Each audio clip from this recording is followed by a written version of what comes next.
Hello guys, welcome to my at cook channel. আজকে আমরা নিয়ে চলে এসেছি মোচা দিয়ে চিংড়ি মাছের একটা দুর্দান্ত রেসিপি, যা বাচ্চা থেকে বড় সবাই খেতে পছন্দ করবে যদি আপনারা এই পদ্ধতিতে রান্না করে থাকেন। মোচা এবং চিংড়ি মাছের যে শীতকালে একটা দারুণ ভাব আসে, সেই ভাবটাই আজকে নিতে চলেছি। দেখে নেওয়া যাক এই রেসিপি। সর্বপ্রথম আমি একটা বড় সাইজের মোচা এভাবে করে ছাড়িয়ে নিয়ে কুচো কুচো করে কেটে নিয়েছি। কেটে নেওয়ার সময় আমার হাতে কিন্তু অনেক দাগ হয়ে গেছে আঠার জন্য। যদি আপনারা মোচা কাটেন তাহলে মোচা কাটার আগে হাতে অল্প একটু সর্ষের তেল লাগিয়ে নেবেন, তারপর কিন্তু মোচাগুলো কাটবেন, তাহলে হাতের মধ্যে আঠাটা কম লাগে। এবার মোচাগুলোকে আমি সিদ্ধ করতে দেব। সিদ্ধ করতে দেওয়ার জন্য এখানে আমি একটা বোল নিয়ে নিয়েছি। বোলের মধ্যে জল নিয়ে নিয়েছি পরিমাণ মতো, যতটা পরিমাণে আমাদের মোচা রয়েছে। জলের মধ্যে দিয়ে দিচ্ছি একটুখানি লবণ এবং দিয়ে দিচ্ছি অল্প একটু হলুদ গুঁড়ো। হলুদ গুঁড়োটা দেওয়ার পরে ম্যাজিক হয়ে গেল যেন। হলুদ গুঁড়ো এবার দেওয়া হয়ে গেলে তারপর এর মধ্যে মোচাটা দিয়ে এবার সিদ্ধ করতে দেব। সমস্ত মোচা হলুদ এবং নুনের জলে দিয়ে দিচ্ছি, কারণ মোচাগুলোর যে কষ আছে সেই কষগুলো এই জলে সিদ্ধ করতে দিলে কিন্তু কষগুলো উঠে যায়।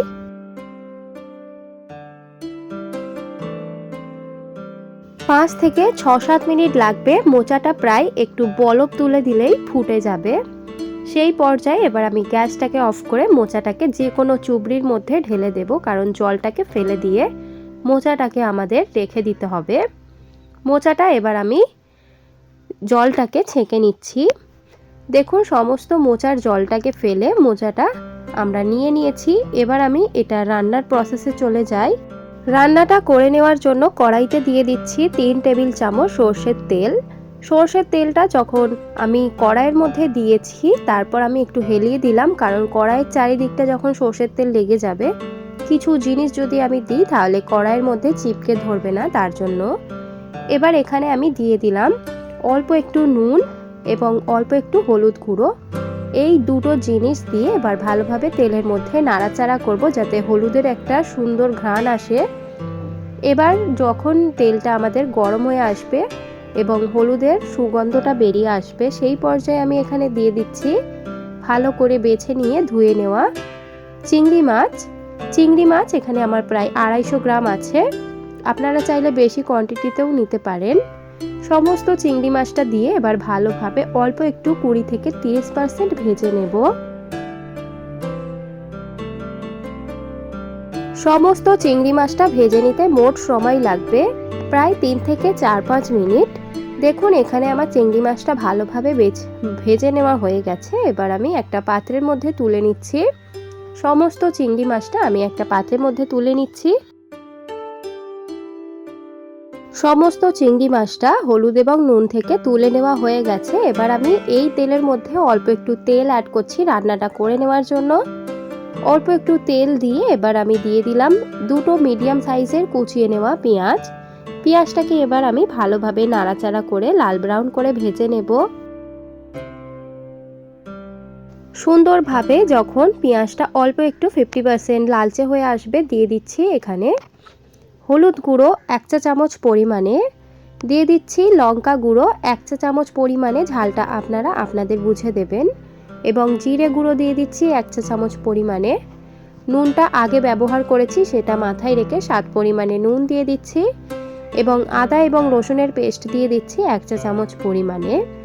এই কয়েকটি জাস্ট ঘরোয়া মশলা দেওয়া হয়ে গেলে এবার ভালোভাবে নাড়াচাড়া করে পেঁয়াজটাকে অল্প একটু ভেজে নেব, যাতে মশলাটা থেকে আদা এবং কাঁচা রসুনের গন্ধটা যাতে চলে যায়, সেই পর্যন্ত নাড়াচাড়া করে ভেজে নেব। ভালোভাবে পেঁয়াজটাকে নাড়াচাড়া করে ভেজে নেওয়া হয়ে গেলে মশলার সঙ্গে সেই পর্যায়ে আমি দিয়ে দিচ্ছি সিদ্ধ করে নেওয়া মোচাটা এবার দিয়ে ভালোভাবে নাড়াচাড়া করে পেঁয়াজের সঙ্গে মিক্স করে নেব, নাহলে পেঁয়াজটা নিচের মধ্যে পুড়ে যেতে পারে। মোচাটা পেঁয়াজের সঙ্গে 3 থেকে 4-5 মিনিট অনবরত নাড়াচাড়া করে যাওয়ার পর তারপর এখানে জলটা বেরিয়ে আসবে মোচার এবং মোচাটা থেকে অল্প একটু তেল বেরিয়ে আসবে। সেই পর্যায়ে আমি এখানে ভেজে রাখা চিংড়ি মাছ দিয়ে দিচ্ছি। এবার সমস্ত জিনিসগুলোকে আরও একবার 2 থেকে 3 মিনিট নাড়াচাড়া করে নেব।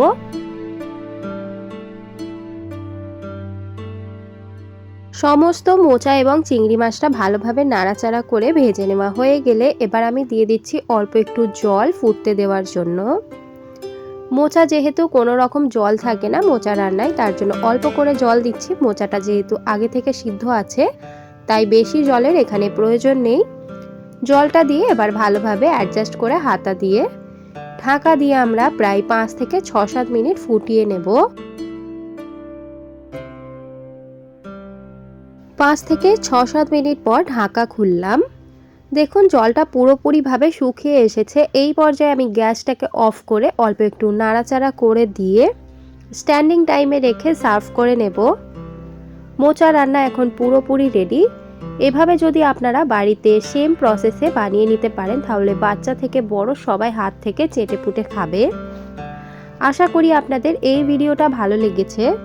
যদি আপনাদের এই ভিডিওটা ভালো লেগে থাকে তাহলে অবশ্যই লাইক, শেয়ার এন্ড সাবস্ক্রাইব করে দেবেন।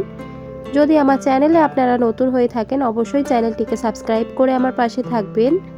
আজকের এই ভিডিওটা দেখার জন্য আপনাদের অনেক অনেক ধন্যবাদ।